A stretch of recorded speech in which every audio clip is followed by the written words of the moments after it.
요한계시록 19장 1절에서 10절까지의 말씀 우리 함께 읽겠습니다.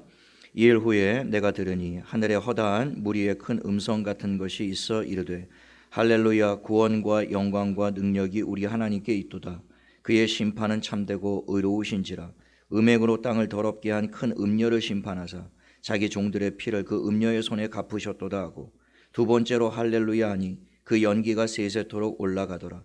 또 24장로와 네 생물이 엎드려 보좌에 앉으신 하나님께 경배하여 이르되 아멘 할렐루야 하니, 보좌에서 음성이 나서 이르시되 하나님의 종들 곧 그를 경외하는 너희들아, 작은 자나 큰 자나 다 우리 하나님께 찬송하라 하더라. 또 내가 들으니 허다한 무리의 음성과도 같고 많은 물소리와도 같고 큰 우레소리와도 같은 소리로 이르되 할렐루야, 주 우리 하나님 곧 전능하신 이가 통치하시도다. 우리가 즐거워하고 크게 기뻐하며 그에게 영광을 돌리세. 어린 양의 혼인 기약이 이르렀고 그의 아내가 자신을 준비하였으므로 그에게 빛나고 깨끗한 세마포 옷을 입도록 허락하셨으니 이 세마포 옷은 성도들의 옳은 행실이로다 하더라. 천사가 내게 말하기를 기록하라. 어린 양의 혼인잔치에 청함을 받은 자들은 복이 있도다 하고, 또 내게 말하되 이것은 하나님의 참되신 말씀이라 하기로 내가 그 발 앞에 엎드려 경배하려 하니, 그가 나에게 말하기를 나는 너와 및 예수의 증언을 받은 내 형제들과 같이 된 종이니 삼가 그리하지 말고 오직 하나님께 경배하라. 예수의 증언은 예수의 영이라 하더라. 아멘. 저는 봉독한 말씀을 가지고 어린 양의 혼인잔치라는 제목으로 하나님 말씀을 나누겠습니다. 각 가정에 계신 우리 성도들도 시간 성경책을 다 펴두시고 요한계시록 저희가 시간 관계상 1절로 10절까지만 읽었지만 21절까지 전체적으로 다 살펴보려고 하니까 성경책을 펴고 그렇게 말씀을 들으시면 좋겠습니다. 좌우 옆에 분에게 한번 인사하시죠. 각 가정에 계신 분들도 좌우 옆에 분을 축복하시면서 인사하시길 원합니다. 메리 크리스마스 앤 해피 뉴 이어. 네. 올해는 우리 집사님들이 정신이 없어가지고 또 마음의 여유도 없어서 또 성탄 트리도 우리가 지금 꺼내놓지 못하는 상황에서 성탄 주일과 성탄절 예배를 드려야 되는 그런 상황 가운데 놓여 있지만, 그럼에도 불구하고 2000년 전 이 땅에 오신 그 아기 예수를 바라보면서 이 시간 성탄의 기쁨과 은혜가 각 가정 가운데 저와 여러분 마음 가운데 충만한 시간이 될 수 있게 되기를 예수님의 이름으로 축복합니다. 아멘. 오늘 우리가 읽은 그 요한계시록 19장에는 예수님의 재림에 관한 그런 내용을 담고 있습니다. 예수님의 재림 때 일어나게 될 그 인류의 마지막 모습을 기록한 것이 오늘 19장의 말씀이에요. 우리는 오늘 본문을 보면서 인류의 역사가 어떻게 앞으로 끝나게 될 것인지를 보게 됩니다. 주님이 세상에 다시 오실 때 인류의 역사는 둘로 나뉘어지게 될 것이에요. 어린 양의 혼인잔치에 참여하게 될 자들과 그 잔치에 들어가지 못하고 밖으로 쫓겨나게 될 자들로, 다시 말하면 구원받을 자들과 심판받을 자들로 나뉘게 된다라고 하는 것입니다. 인류의 역사의 끝은 이렇게 정해져 있다고 오늘 본문은 우리에게 들려주고 있는 거예요. 구원과 심판, 이것이 인류 역사의 종말에 이루어질 일들이며 주님이 이 땅에 오실 때 이루어질 일이라고 오늘 본문에서뿐만이 아니라 성경 전체에서는 이와 관련된 말씀들이 굉장히 많이 있습니다.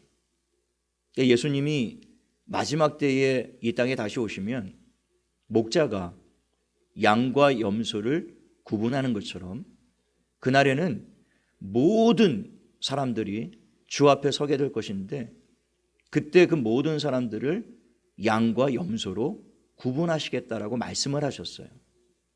양은 그 오른편에, 염소는 왼편에 세우시겠다. 그 오른편에 있는 자들에게는 영생을, 왼편에 있는 자들에게는 영벌을 주시겠다. 이렇게 말씀하셨죠. 또 농부가 추수한 이후에 알곡과 쭉정이를 나누는 것처럼 마지막 날 주님이 오시면 모든 사람들을 알곡과 쭉정이로 나누게 될 것이다 말씀하셨어요. 그래서 알곡은 전부 모아서 하늘 창고에 드릴 것이고 쭉정이와 가라지들은 전부 모아서 불에 던지게 될 것이다. 이것이 인류 마지막에 일어날 일들임을 예수님은 수차례 말씀을 하셨습니다.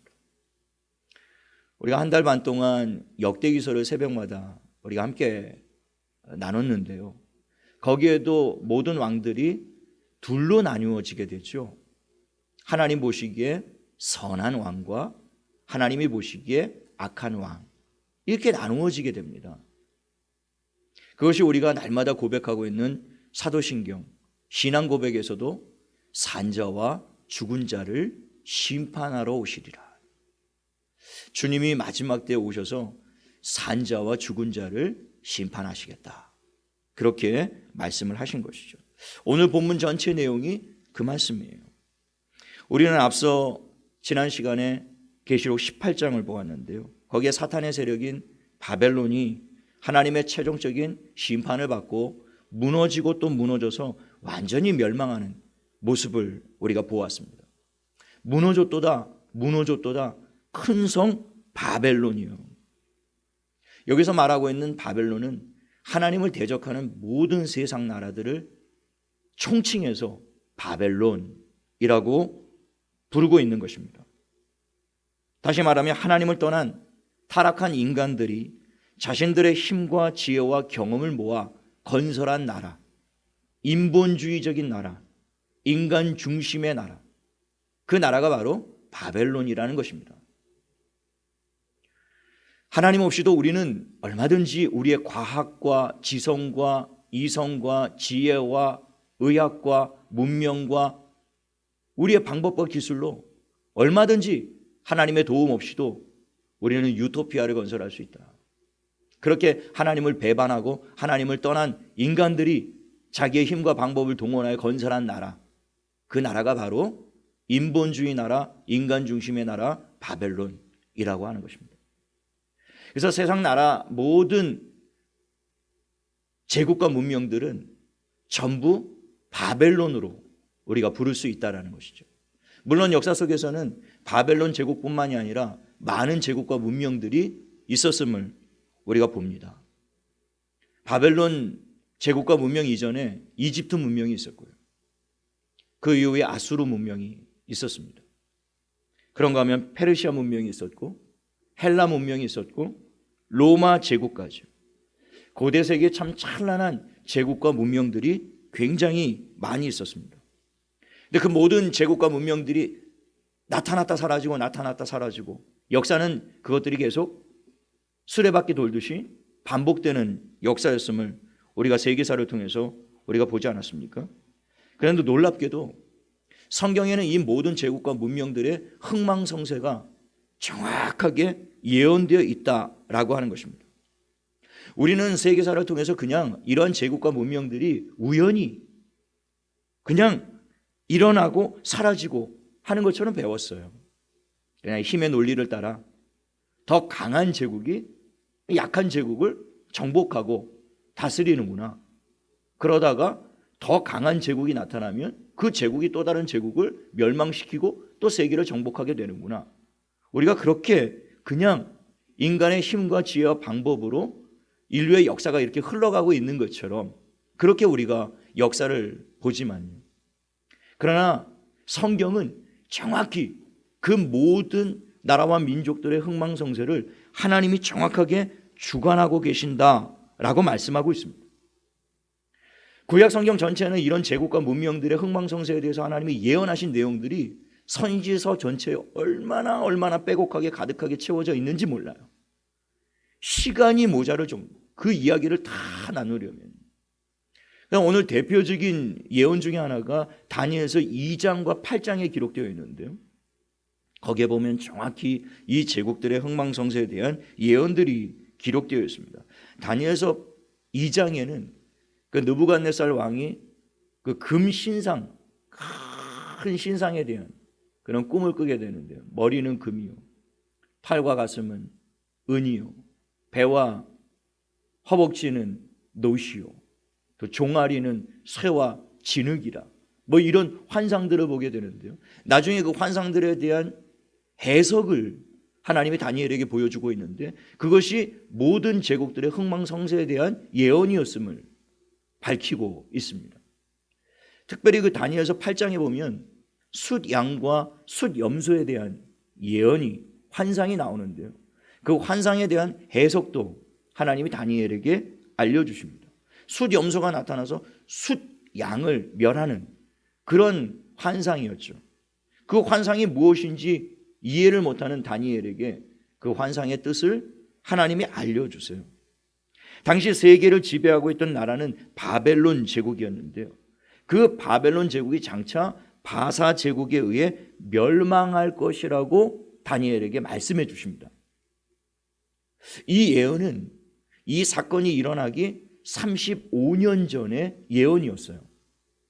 그러니까 하나님은 다니엘에게 35년 뒤에 일어날 사건, 페르시아 제국이 문명이 일어나게 될 것인데, 그 페르시아 제국이 지금 세계를 정복하고 있는 이 바벨론 제국을 무너뜨리게 될 것이다.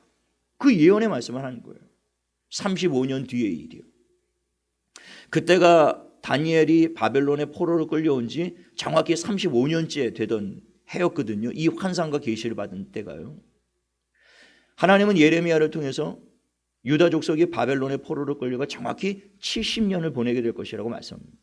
그러니까 다니엘이 이 환상을 받은 때가 정확히 70년 중에 절반을 지난 때에 이 환상을 보게 된 거예요. 이 예언의 말씀을 듣게 된 겁니다. 앞으로 35년 더 남은 것이죠. 그때 바사 제국이 앞으로 35년 뒤에 이 바벨론 제국을 멸망시키게 될 것인데, 그때가 되면, 예레미야 선지자를 통해서 예언하셨던 70년이 되면, 그때 바사 왕이 일어나서 너희 포로된 자들을 전부 유대 땅으로 다시 돌아가게 할 것이다. 그렇게 정확히 예언을 해 두었거든요. 그런데 너무나 놀랍게도 이미 선지자 이사야를 통해서 이 사건이 일어나기 200년 전에 바사 왕이 이 일을 성취하게 될 것이라고 예언하시면서 정확히 그의 이름도 명시해 두셨습니다. 바사 왕 고레스. 그는 나의 목자가 될 것이며 나의 종이 될 것인데, 이방 왕이에요. 그러니까 그 말씀을 통해서 하나님은 이스라엘 백성들만 다스릴 하나님이 아니라 열방을 통치하시는 하나님이심을 정확히 보여주신 것이죠. 바사왕 고레스가 정확히 200년 전에 그의 이름을 선지자 이사야를 통해서 예언해 두셨단 말이죠. 정확히 다니엘의 이 환상을 보고 35년 뒤, 정확히 70년 포로 생활에 마치는 그 해에 바사왕 고레스가 바벨론을 정복합니다.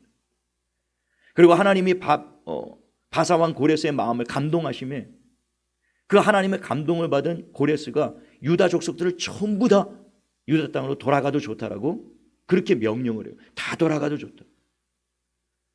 정말 꿈만 같은 70년 동안 포로 생활을 드디어 마감하고 예레미야 선지자와 이사야 선지자의 예언과 같이 정확하게 하나님이 그 일들을 이루셨다라는 겁니다.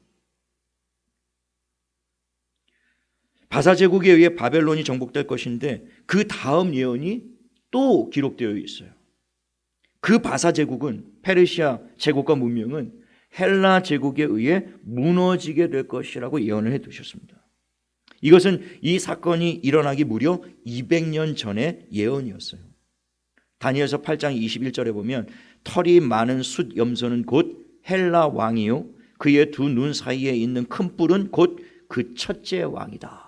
이렇게 되어 있어요. 이 다니엘이 이 환상을 보고 예언의 말씀을 들을 때까지만 해도 헬라 제국과 문명은 아예 역사 속에 나타나 있지 않았습니다. 그것은 200년 뒤에 알렉산더 대왕에 의해서 찬란하게 꽃필 문명이었죠. 200년 전에 이미 이 예언을 해 두신 거예요. 헬라 왕이 일어나서 바사 제국을 정복하게 될 것이다. 그는 숫 염소인데 그의 머리에 큰 뿔이 있을 것이다. 그 큰 뿔은 큰 첫 번째 왕이다. 그 큰 첫 번째 왕이 알렉산더 대왕임을 우리는 역사를 통해서 보게 되는 것이죠. 아, 이 예언이 그 예언이었구나. 그런데 그 다음 예언이 더 놀랍습니다. 우리가 세계사를 통해서 보면, 우리가 신구약 중간사를 통해서도 우리가 이것을 보게 되는데요. 알렉산더가 세운 그 헬라 제국은 알렉산더의 죽음 이후에 넷으로 쪼개진 것을 보게 돼요. 이건 역사서에 기록이 되어 있는 거예요. 세계사에 이미 기록되어져 있는 내용입니다. 그런데 놀랍게도요, 이 다니엘서 8장에 정확히 그 사건을 250년 전에 예언해 두고 있었다라고 하는 거예요. 다니엘서 8장 22절입니다. 이 뿔이 꺾이고, 이 뿔은 앞서 말한 첫 번째 왕 알렉산더 왕이 죽고 난 이후에 그런 뜻입니다. 이 뿔이 꺾이고 그 대신에 네 뿔이 났은즉 그 나라 가운데에서 네 나라가 일어나되 그의 권세만 못하리라. 너무나 놀랍게 정확하게 250년 뒤에 일어날 사건을 다니엘서 이렇게 정확히 예언을 해 두셨다라고 하는 것입니다. 그런데 그 이후에 그 예언이 계속되고 있어요.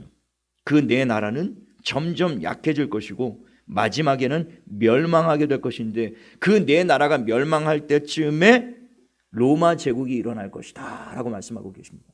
한 왕이 일어나게 될 것이라는 거예요.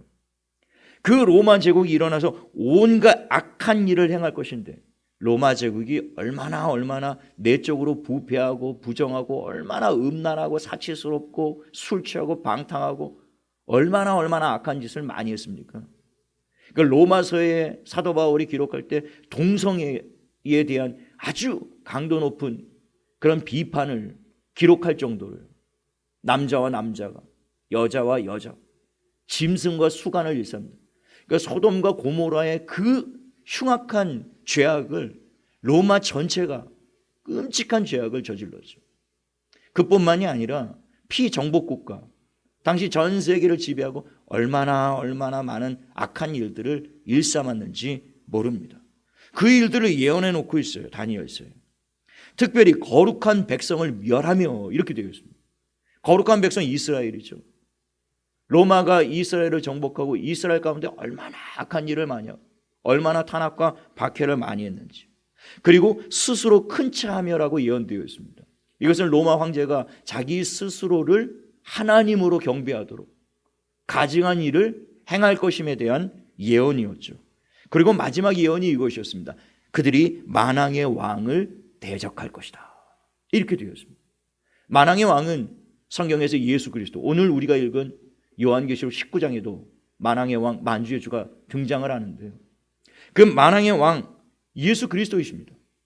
그를 대적할 것이라는 거예요. 로마가 만왕의 왕 예수 그리스도를 어떻게 대적할지요? 2000년 전 그 베들레헴 마을 구에 나실 때부터 로마 제국은 그를 색출하여 죽이려 하지 않았습니까? 그리고 결국에는 사형 언도를 내리고 채찍질하고 십자가 못 박아 죽였단 말입니다. 로마가 이런 일을 하게 될 것이라고 이미 다니엘서에 기록해냈는데, 이 예언은 530년 전의 예언이었습니다. 그러니까 앞으로 530년 뒤에 로마 제국이 일어나서 세계를 지배하고 악한 일을 일삼고 가증한 일을 하고 스스로 높은 채하며, 그리고 하나님의 택하신 거룩한 백성들에게 잔혹한 일을 행할 것이며 만왕의 왕 예수 그리스도를 대적하게 될 것이다. 이런 예언들을 530년 전에 이미 다니엘서 8장에 기록해 놓고 있다는 것이죠. 하나님께서 이렇게 수백 년 뒤에 일어나게 될 모든 제국과 문명의 흥망성쇠를 어떻게 이렇게 정확하게 예언하실 수가 있었을까? 그 이유는 한 가지입니다. 하나님이 역사의 주관자이시기 때문에 그렇습니다. 하나님이 역사의 주관자세요. 제가 왜 이 이야기를 이렇게 길게 여러분과 나누냐면, 지금 세계 도처에서 우리 주위에서 일어나고 있는 이 모든 사건들과 일들은 그냥 우연히 자연 발생적으로 그냥 막 일어나고 있는 일이 아님을 말씀드리고자 하는 거죠. 사람의 지혜와 방법으로 어떻게 할 수 있는 것처럼, 아니면 그냥 이 일들은 때가 되면 다 지나가겠지, 우연히 일어나는 일들, 그런 것이 아니라는 것입니다. 인간의 모든 역사가 그러했고, 그렇듯 지금 우리 가운데 일어나고 있는 이 모든 인간의 역사 가운데서도 하나님은 정확히 그의 선한 목적과 계획을 가지고 한치의 오차 없이 하나하나 그의 뜻을 이 땅 가운데 이루어가고 계신다라고 하는 것입니다. 오늘 우리가 읽은 그 본문에 기록된 인류 역사의 종말을 향해 하나하나 완전하게 하나님이 이루어가고 계신다라고 하는 것이죠. 그래서 우리는 지금 일어나고 있는 이 모든 팬데믹 상황에서 결코 낙심하거나 좌절하거나 두려워할 필요가 없는 것입니다.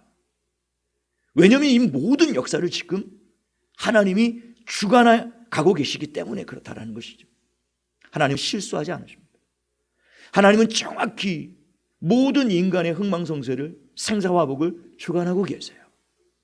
참사의 한 마리의 생명까지도, 우리의 머리카락 하나까지도 정확하게 보고 계시고 알고 계시고 하나님이 붙들고 계시고 지키시고 보호하시고 인도하고 계신다라는 거예요. 우리가 지금 해야 될 상황은 우리 주위에서 일어난 이 상황들을 바라보며 낙심하거나 절망하거나 패닉에 빠지거나 두려워할 필요가 없다는 것입니다. 우리가 지금 해야 될 것은 역사의 주관자이신 하나님, 실수하지 않으시는 하나님, 그 하나님을 눈을 들어 바라보아야 되는 것이죠. 전심으로 그 하나님을 바라보고 의지하고 신뢰하고 그 믿음이 필요한 것입니다. 사도 요한에게 요한계시록의 환상의 말씀들을 보여주시고, 그리고 수천 년 전 다니엘에게, 예레미야에게, 이사야에게 그런 환상과 예언들을 보여주신 이유는 다 그것입니다. 바벨론의 포로로 끌려간 정말 비극적이고 비참한 삶의 한복판에서 다니엘에게 그 환상의 말씀을 보여주신 이유가 무엇이겠습니까? 역사의 주관자가 누구인가를 너는 분명히 깨달아라는 것입니다. 그리고 그 바벨론 포로 생활 가운데 비참하고 비극적인 삶을 살았지만 낙심하지 말라는 것입니다. 때가 되면 무너질 것 같지 않았던 이 바벨론도 반드시 하나님이 심판하시고 무너뜨리는 때가 온다라는 거예요. 이 포로 생활이 끝나고 자유 해방을 맛보게 될 그날이 올 것 같지 않지만 그럼에도 불구하고 반드시 때가 되면 하나님이 그 일을 성취하시겠다라는 겁니다.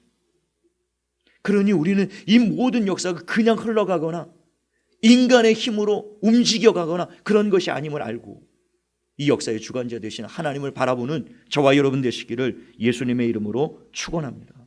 오늘 우리가 본문 11절에 보면 역사를 주관하시는 그리스도에 대한 말씀이 나오는데요, 11절입니다. 백마와 그것을 탄 자가 등장하고 있는데요, 백마는 당시 이 성경이 기록된 로마 제국에서 승리한 왕이 타는 말이 백마였습니다. 그러니까 왕이 전쟁에 나갔다가 돌아올 때 백마를 타고 오는 모습을 이 시민들이 보거든, 아, 우리 왕이 승리하고 돌아오고 있구나. 그게 승리의 상징이었다라는 겁니다. 그러니까 오늘 이 본문에 등장하고 있는 백마와 그 탄 자는 지금 전쟁에서 승리한 자를 상징적으로 보여주고 있는 것이죠. 12절에 보면 그 백마를 탄 자의 머리에 많은 관들이 있다라고 되어 있어요. 왕관들이 쓰여져 있는 것입니다. 이 로마의 황제는 전쟁에서 승리하면 백마를 타고 정복한 나라의 왕들의 왕관을 벗겨서 자기의 머리에 쓰고 돌아왔다라고 그래요. 그래서 그 머리에 왕관을 몇 개를 쓰고 있느냐가 그 왕이 몇 나라를 정복했느냐를 보여주는 것이죠. 그래서 만일 백마를 탄 황제가 머리에 3개의 왕관을 쓰고 돌아오고 있다, 아, 로마 황제가 3나라를 정복했구나, 그런 의미라는 것이죠.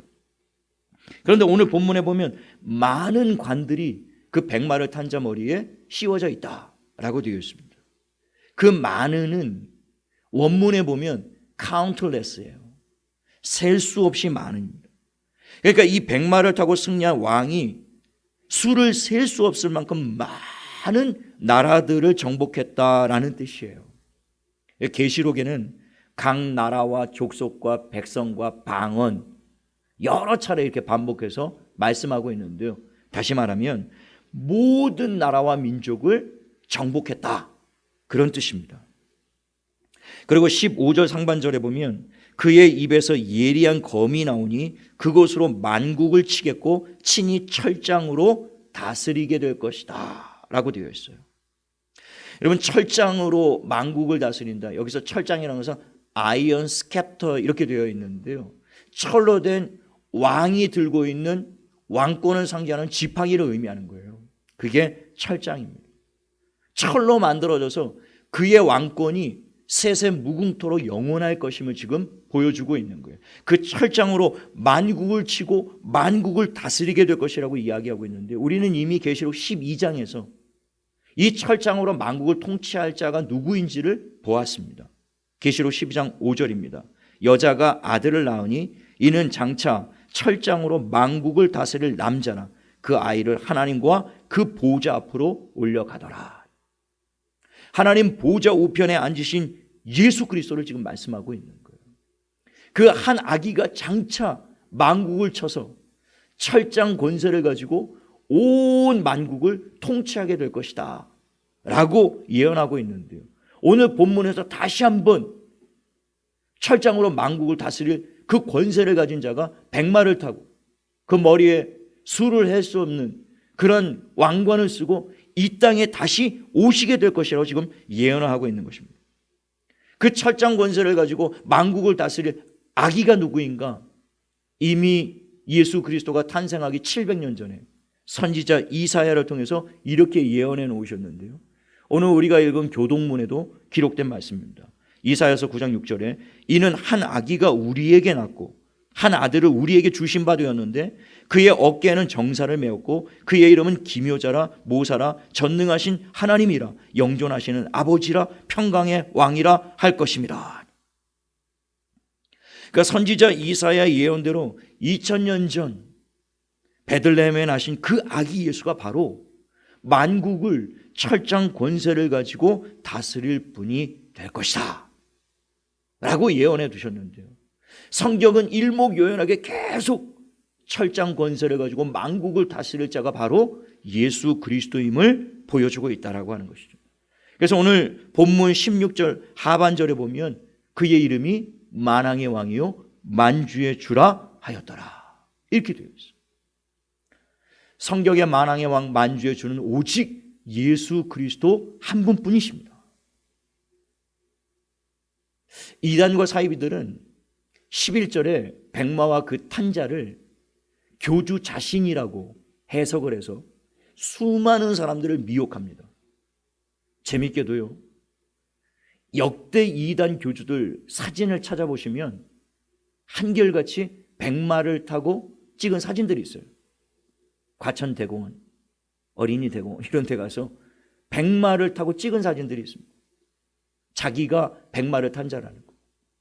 이 시간 혹시 그럴 일은 없겠지만 이 설교를 듣는 분들 중에 이단에 빠져 계신 분들이 계시다면 여러분들이 섬기는 그 교주가 백마가 탄 자가 아님을 오늘 말씀을 통해서 조금만 살펴도 그분이 바로 예수 그리스도, 만왕의 왕 만주이신 예수 그리스도임을 단번에 알아볼 수 있는 이 어렵지도 않은 말씀에 속아서 미혹이 돼서 헛된 교주를, 신천지 이만희도 동일하게 이 백마를 타고 찍은 사진이 있습니다. 그리고 스스로 주장을 해요. 내가 백마를 탄 이긴 자라고. 자기가 만국을 다스릴 것이라는 거예요. 거기에 미혹되고 현혹되지 않게 되시기를 바랍니다.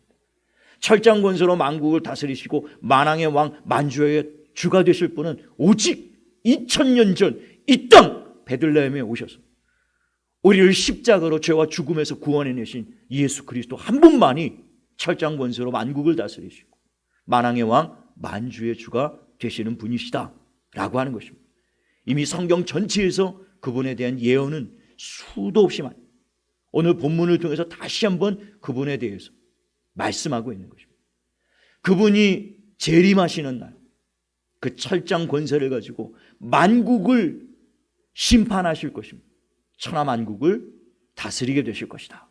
그렇게 예언을 하고 있는 것입니다.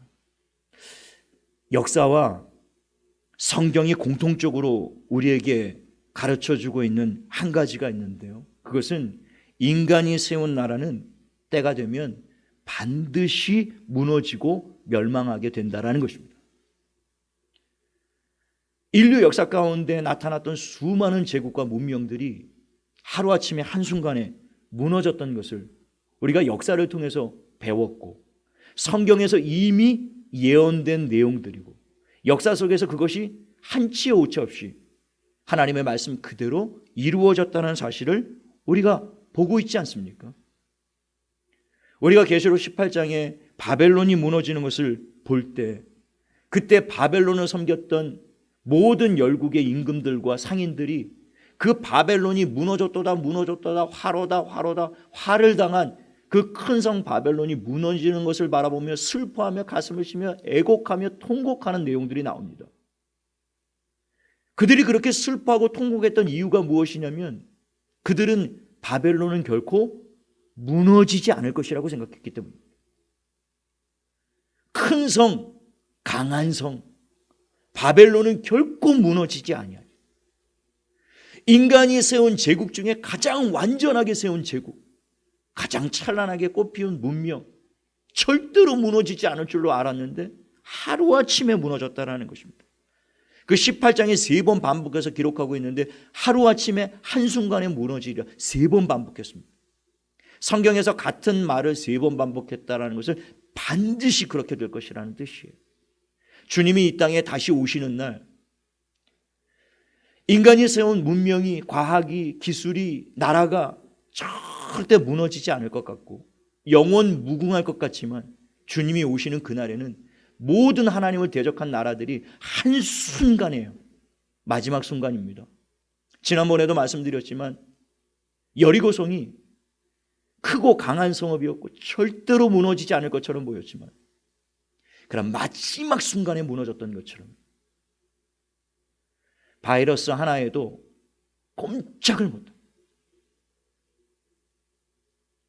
인간이 세운 문명, 인간이 세운 제국, 인간의 힘으로 건설한 나라들은요, 역사가 분명히 보여주고 있습니다. 때가 되면 반드시 무너집니다. 우리는 영원한 제국을 건설할 수 없습니다. 영원한 나라는 오직 예수 그리스도의 나라, 그 나라밖에는 없습니다. 그 주님이 오시는 날, 인간들이 세운 모든 나라가 허망하게 무너지게 될 것입니다. 오늘 본문 19절에 보면 마귀와 세상 나라 임금들이 최후의 발악을 하는 모습을 보게 되는데, 그것은 이미 우리가 아마겟돈 전쟁을 통해서 보았습니다.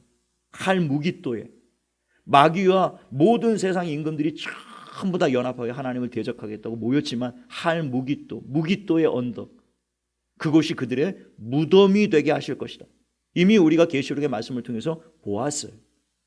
19절에 아무리 마귀와 이 세상 나라가 힘을 모아서 하나님을 대적해 보겠노라 했지만, 20절과 21절에 짐승이 잡히고 그 앞에서 표적을 해가던 거짓 선지자도 함께 잡혔으니 이는 짐승의 표를 받고 그의 우상에게 경배하던 자들을 표적으로 미혹하던 자라. 이 둘이 산채로 유황불 붙는 못에 던져지고 그 나머지는 말탄 자의 입으로부터 나오는 검의 죽음에 모든 새가 그들의 살로 배불리더라. 그 앞에 보면 모든 임금들의 살과 통치자들의 살과 군인들의 살과 자유자나 종이나 큰 자나 높은 자나 남자나 여자나 할 것 없이요, 모든 하나님을 대적했던 세상 나라는 이렇게 무너지게 될 것이고, 앞장섰던 마귀와 짐승들은 산채로 잡혀서 영원히 꺼지지 않는 유황 불못에 던져지게 되는 날이 올 것이라는 거예요. 그 날이 바로 주님이 재림하시는 날이라는 거죠. 지금 역사는 그 끝을 향하여 한 걸음 한 걸음 나아가고 있고, 하나님은 인류의 역사를 그 끝을 향하여, 인류의 종말을 향하여 한 걸음 한 걸음 진행시켜 나가고 있는 중이다 라고 하는 것입니다. 그러나 그날에는 승리하신 예수 그리스도, 어린 양 예수 그리스도와 그의 신부인 교회가 성대한 혼인잔치를 행하게 될 것이다. 오늘 본문은 그렇게 말씀하고 있어요. 7절과 8절 말씀을 보십시오. 우리가 즐거워하고 크게 기뻐하며 그에게 영광을 돌리세. 어린 양의 혼인 기약이 이르렀고 그의 아내가 자신을 준비하였으므로 그에게 빛나고 깨끗한 세마포 옷을 입도록 허락하셨으니 이 세마포 옷은 성도들의 옳은 행실이로다. 주님이 세상에 다시 오시는 날은 어떤 자들에게는 가슴을 치며 애통하는 멸망과 심판의 날이 될 거예요. 오늘 본문이 그것을 예고하고 있습니다. 그래서 모든 민족은 그 전에라도 주님이 오실 날이 점점 임박하고 있는데요, 그가 오시기 전에라도 회개하고 돌이켜야 되는 것이죠. 혹시 이 설교를 들으시는 분들 중에 아직 예수를 믿지 않은 분들이 계시다면 부디 돌이켜서 예수 그리스도를 영접할 수 있게 되기를 간절히 바랍니다. 사랑하는 아내가, 부모님이, 자녀가, 형제가, 친구가, 직장의 동료들이 지금 상황이 어렵고 교회가 주 타겟이 돼서 마치 코로나의 주범처럼 지금 비난과 조롱을 받고 있는 상황 가운데서 참 예수 믿어라, 복음 전하기가 참으로 힘들고 어려운 상황인 줄 알지만, 그리고 예수를 믿지 않은 많은 사람들의 마음 가운데 교회에 대한 분노, 예수 믿는 사람들에 대한 그런 분노하는 마음이 있을 줄로 알지만, 그러나 분명한 것은 우리의 연약함과 실수에도 불구하고 그런 몇몇 교회의 잘못을 보고 진리 되시는 예수 그리스도까지 부정하고 부인하고 버리는 그런 우를 범치 않게 되기를 간절히 바랍니다. 2000년 전 이 땅에 오신 아기 예수, 그분은 우리에게 유일한 생명이고 유일한 길이고 유일한 진리이십니다. 그분만이 우리에게 생명을 주실 수 있습니다. 그분만이 열국을 통치하시는 만왕의 왕, 만주의 주가 되십니다. 예수 그리스도를 믿는 자에게 이 땅에는 소망이 없음을 지금 하나님이 우리에게 하나하나 가르치고 계시지 않습니까? 인간이 세운 나라는 허망하게 무너질 수밖에 없다는 것을 지금 보여주고 계시는 거예요. 가르치고 계시는 것입니다. 유일한 소망은 예수 그리스도 앞에 돌아오는 길임을 깨닫게 되시기를 바라고, 우리 성도들도 힘들고 어려운 상황이지만 복음만이 살 길임을 알고 2000년 전 이 땅에 오신 그 아기 예수만이 유일한 진리요 생명이심을 알고, 이미 알지 않습니까? 이미 우리는 그걸 경험한 사람들 아닙니까? 그러하기에 담대하게 부끄러워하지 마시고 주저하지 마시고 진리 되시는 예수, 생명 되시는 예수, 구원자 되시는 예수를 전하는 저와 여러분 되시기를 예수님의 이름으로 축원을 드립니다. 주님이 다시 오시는 날이 어떤 사람들에게는 큰 슬픔과 고통의 날이 될 것이면, 그러나 주를 믿는 성도들에게는 그날은 큰 기쁨과 즐거움이 충만한 성대한 혼인잔치에 참여하는 날이 될 것이라는 것입니다. 오늘 1절로 10절까지의 말씀이 바로 그것을 우리에게 보여주고 있는 겁니다. 어떤 자들에게는 탄식의 날이 될 것이면 주님이 다시 오시는 그날에는 모든 믿는 성도들에게는 큰 기쁨과 즐거움에 참여하는 성대한 혼인잔치 예식에 참여하는 그런 즐거운 날이 될 것이라는 것이죠. 주님이 그런데 왜 재림하시는 그날을 어린 양 예수 그리스도와 그의 신부인 교회의 혼인잔치로 비유를 하셨을까? 그것을 우리가 충분히 이해하기 위해서는 유대인들의 결혼 문화를 우리가 좀 알 필요가 있습니다. 전에도 한번 제가 이 유대인의 결혼 문화에 대해서 잠시 설명을 해드린 적이 있었는데요, 다시 한번 복습하는 마음으로 한번 들으시죠. 유대인의 결혼식은 첫 번째 단계가 그 남자가 자기의 마음에 품은 여인의 집에 찾아가는 것으로 시작이 됩니다. 남자가 마음에 드는 여자 집에 찾아가요. 그때 남자는 3가지를 준비합니다. 포도주를 담은 가죽 부대, 그리고 신부의 아버지에게 드릴 신부값, 보통 금이나 은으로 준비했다라고 그래요. 그리고 서약서를 준비해서 갑니다. 이것을 준비한 신랑이 신부의 아버지에게 자신을 소개하고 정식으로 따님을 제게 주십시오 청혼을 하게 되죠. 그리고 자신의 속한 지파와 족보에 대해서 상세하게 이야기를 들려줍니다. 이때 신부 아버지로부터 여러 가지 질문을 받게 되는데, 이 질문을 잘 통과하게 되면 정식 청혼 절차가 마쳐지게 됩니다. 신부 아버지가 됐다, 내 사위로 받겠다, 이렇게 하면 이때 신랑은 신부의 아버지에게 신부값을 지불합니다. 금이나 은으로 지불을 할 수 없는 사람은 보통 그 집에서 노동을 하게 됩니다. 그래서 야곱이 외삼촌 라반의 집에서 7년, 6년, 20년을 그 아내를 얻기 위해서 돈이 없으니까요, 신부값을 드려야 되는데 그 값을 치를 능력이 없었기 때문에 몸으로 봉사를 한 것입니다. 20년 동안 그가 봉사를 했던 것을 보게 돼요. 그 신부값을 드리고 난 다음에 신부를 불러냅니다. 그리고 그 신부 앞에서 자신이 기록해간 서약서를 낭독해요. 당신이 나의 아내가 되어준다면 나는 남편으로서 당신에게 이러한 의무를 다하겠다.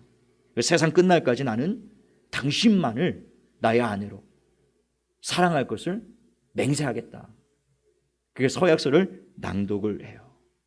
그리고 자기가 가져간 포도주를 잔에 따라서 신부에게 건넵니다. 그 신부가 정확히 반잔을 마셔요. 그리고 남은 반잔을 신랑에게 건네줍니다. 그리고 신랑은 그 반잔을 마시죠. 마시고는 서너 방울을 남겨두어요. 그 서너 방울 포도주를 자신이 읽은 서약서 위에 이렇게 뿌립니다. 그것은 아주 중대한 의미가 있습니다. 이 결혼 서약은 생명을 걸고 피로 맺어진 언약이다, 이런 뜻입니다. 우리가 주례자 앞에서 보통 신랑 신부가 죽음이 우리를 갈라놓을 때까지 그 맹세하지 않습니까? 그 맹세를 하는 거예요. 죽음이 우리를 갈라놓을 때까지 우리가 생명이 있는 한 생명을 걸고 남편으로서의 맹세, 아내로서의 굳은 맹세, 내가 이것을 끝까지 지키겠노라 하는 다짐이 바로 이 피로 맺은 언약이라는 것이죠. 이 모든 과정을 우리는 정혼이라고 부릅니다. 이 정혼 과정을 마치면 이때부터 신랑과 신부는 법적으로 남편과 아내가 돼요. 그래서 이 복음서에 보면 요셉과 마리아가 정혼한 사이라고 되어 있습니다. 이 과정을 마친 거예요. 그래서 아직 혼인 예식을 치르지 않았지만, 합방하지 않았지만 법적으로는 요셉과 마리아가 남편과 아내였어요. 그래서 혼인 예식을 치르기 전이었는데도 그 복음서를 보면 요셉을 마리아의 남편 이렇게 기록하고 있습니다. 그리고 요셉에게 천사가 나타나서 내 아내 마리아 데려오기를 무서워하지 말라 이렇게 말씀하신 이유가 여기에 있는 것입니다. 피로 맺은 이 언약 과정을 지나고 나면 법적으로 신랑과 신부는 남편과 아내가 되었다라고 하는 것이죠. 이런 관점에서 2000년 전 예수님이 이 땅에 오신 이유는 바로 그의 신부인 교회와 정혼을 맺기 위해 오셨다라고 하는 것입니다. 예수님은 십자가에서 자기 몸을 교회를 위해, 신부를 위한 신부값으로 자신을 내어놓았어요. 그야말로 생명을 내어놓으신 것이죠. 그냥 금이나 은 같은 것으로 우리를 사신 것이 아니고 보배로우신 어린 양 같은 예수 그리스도의 몸과 피, 그것을 십자가에 다 우리를 위한 신부값으로 내어놓으셨다는 거죠. 여러분, 신부가 귀하면 귀할수록요, 그 신부값을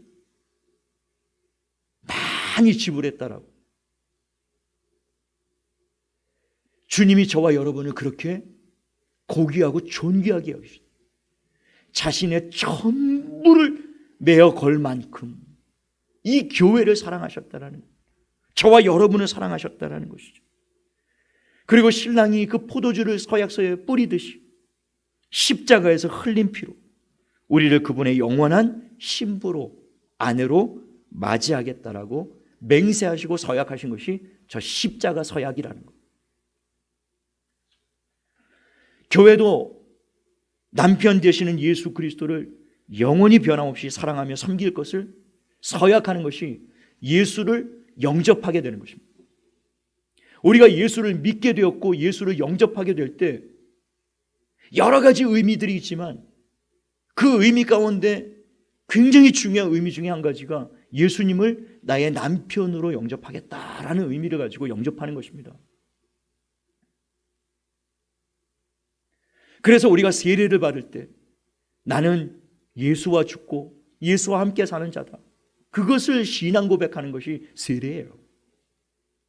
우리가 때때마다 성찬식을 하는데 우리의 남편 되시는 그리스도께서 찢어 놓으신 그 몸과 흘리신 그 피를 먹고 마시고 기념하면서 그 순간순간마다 피로 맺은 언약을 우리가 다시 기억하면서 내가 누구인가? 나는 그리스도의 피로 값주고 사신 그의 신부구나. 이것을 상기하고 이것을 기억하는 기념식, 그것이 성찬 예식이고 세례식이라는 말입니다. 그리스도와 교회는 십자가의 피로 법적인 남편과 아내가 된 거예요. 한번 따라하십시다. 나는, 가정에 계신 분들도 큰 소리로 따라하십시다. 나는 그리스도의 신부다. 그리스도의 신부예요. 이것이 우리의 정체성입니다.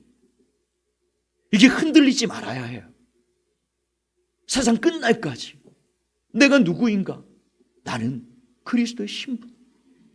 나는 법적으로 이미 십자가로 서약한, 맹세한 나는 그리스도의 아내다. 이걸 마음에 꼭 담아두고 사셔야 된다는 것입니다. 이 정혼 과정을 마치고 난 남편은 다시 자기 집으로 돌아갑니다. 유대인의 결혼 풍습이 참 희한하죠. 바로 데리고 가면 좋겠는데 남편만 자기 집으로 돌아가요. 이때 아내에게 이런 말을 남깁니다. 나는 반드시 당신을 데리러 오겠소. 그러니 그때까지 준비하고 나를 믿고 기다려 주시오. 혹시 내가 늦어지더라도 마음 변치 말고, 믿음 잃지 말고, 세상에 흔들리지 말고, 내가 떠나가고 난 이후에 많은 환난이 있을 것이고 나를 기다리는 동안에 많은 유혹이 있을 것인데 부디 흔들리지 마시오. 당신을 향한 나의 마음도 내가 변치 않으리라. 그렇게 다짐하고 맹세하고 언약하고, 그리고 그 남편이 떠나는 거예요. 그리고 그 기간이 통상 한 1년 전후가 되었다라고 합니다. 이게 그냥 지날 때는 1년이 순식간에 지나가지만요, 이렇게 언약을 하고 맹세를 하고 그날이 언제 올까 기다리면요, 그날이 왜 이렇게 안 옵니까? 우리가 약혼을 하고 결혼 예식 날짜를 받아놓고 그날을 기다리면요, 그날이 그렇게 안 오는, 그 하루하루가 여삼추라. 그 하루하루가 얼마나 길고, 야, 그날이 올까 싶을 정도로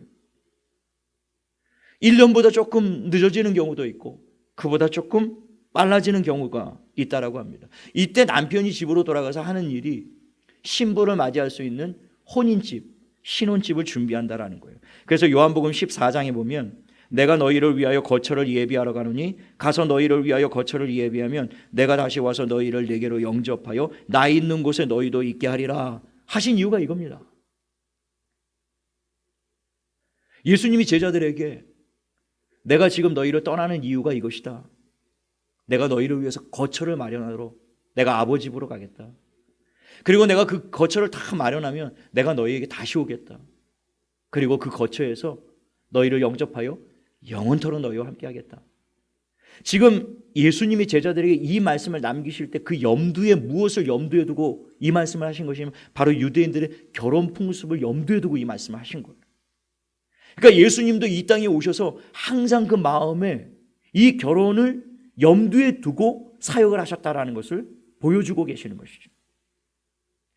이런 점에서 주님은 지금 우리를 위하여 그 신혼집을 열심히 준비하고 계시는 거예요. 계시록 21장과 22장에 보면 우리가 장차 들어가게 될 그 나라가 얼마나 영광스럽고 찬란하게 지어진 집인지 여러분 한번 살펴보시기 바랍니다. 주님이 그 나라를 지금 그 집을 만들고 계신다는, 그 거처가 다 준비되면 다시 오신다라는 겁니다. 그런데 문제는 그 돌아올 날짜를 신랑이 마음대로 임의로 정할 수 없다라는 게 문제예요. 신랑은 신부를 언제 데려가야 될지 몰라요. 그 날과 시를 정할 수 있는 사람은 오직 신랑의 아버지밖에는 없습니다. 아버지가 정해서 신랑에게 신부를 데려오라 그렇게 정해주기 전까지는 신랑이 신부를 데리러 갈 수가 없도록 정해져 있습니다. 그래서 제자들이 예수님에게 언제 주님 다시 오십니까? 질문했을 때 그 대답하신 거예요. 그 날과 시는 아들도 모르고 천사도 모르고 오직 아버지만 아시는 거예요. 이 말씀하실 때도 예수님은 바로 이 결혼식을 염두에 두고 계셨다는 것이죠. 예수님이 왜 돌아오실 날을 모르시겠습니까? 아버지의 모든 것을 다 알고 계시는 분입니다. 그럼에도 불구하고 이렇게 말씀하신 이유는 바로 결혼식을 염두에 두신 것이죠. 아버지만 그날을 아신다. 그래서 때가 되면 신랑의 아버지가 이제 신랑이 열심히 신혼집을 장만하고 이제 한 아내의 지아비가 될 수 있는 그런 일련의 과정, 훈련을 다 받고 나면 됐다 싶을 때 그때 아버지가 느닷없이 이제 가서 네 아내를 데려오라 이렇게 명령을 합니다. 이 신랑이 얼마나 기뻤을까요? 야, 드디어 내가 아내를 데리러 가는구나. 그리고 신랑들과 들러리를 대동하고 이제 신부의 집으로 향하게 되는 것이죠. 그 신부의 집 마을 어귀에 도착했을 때 예전에 우리가 함제비들, 요즘에는 뭐 그런 문화가 다 사라지고 없습니다만 제 때도 그게 있었거든요. 함제비가 가서 함사세 그러면 초롱불, 청사초롱을 밝히고 많은 사람들이 다 들러리 있죠. 신부는 집에 있고. 그런 것처럼 마을 어귀에서 신랑의 친구들이 큰 소리로 이렇게 외칩니다. 신랑이 왔으니 나와서 맞으라. 보통 이 유대인의 결혼, 이 신랑이 신부를 데리러 갈 때는 밤에 데리러 갔다고 합니다. 밤이에요, 밤. 여러분, 우리도 언젠가는 이 음성을 들을 때가 올 겁니다. 신랑이로다. 일어나 맞으라. 그 음성을 듣게 되는 날이 올 거예요.